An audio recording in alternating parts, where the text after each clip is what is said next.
Hello বন্ধুরা, morning. কি সুন্দর দেখো, বৃষ্টি হচ্ছে বাইরে। এটার জন্য আমরা সবাই অপেক্ষা করছিলাম। কিন্তু সব থেকে বেশি খারাপ লাগছে কি বলতো বন্ধু, অফিস টাইম তো, এর জন্য বেশি খারাপ লাগছে। স্কুল তো বন্ধ, কিন্তু অফিস টাইম, এটা সব থেকে বেশি খারাপ লাগছে। যারা যারা বেরোবে খুবই কষ্ট, কিন্তু কী করা যাবে, করতে তো হবেই। মোটামুটি দেখো না, সেরে নিয়েছি আমি রান্না, তরকারি টরকারিগুলো হয়ে গেছে। আর সব থেকে একটা ফেভারিট কী জিনিস দেখাবো এই সিজনে, জানো তো, আমড়া দিয়ে টকটা। আমরা তো এতদিন আম দিয়ে খেয়েছি, এখন আমড়া দিয়ে খাবো। আমড়া দিয়ে টকটা বলবো, এই সিজনে খুব ভালো। আজকে আমাদের গুরুবার, নিরামিষ।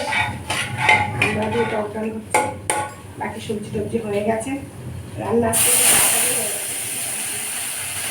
দিতে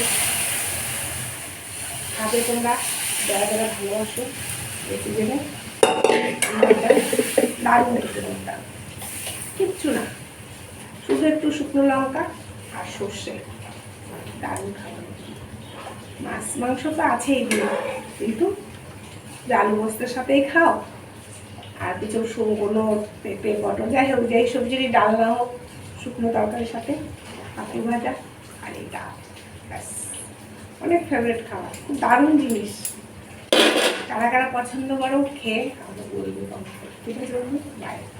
ভালো থাকো, এনজয় করো অফিস টাইম, বৃষ্টির এনজয় আর কি। সানডে হলে তাও হতো আজকে।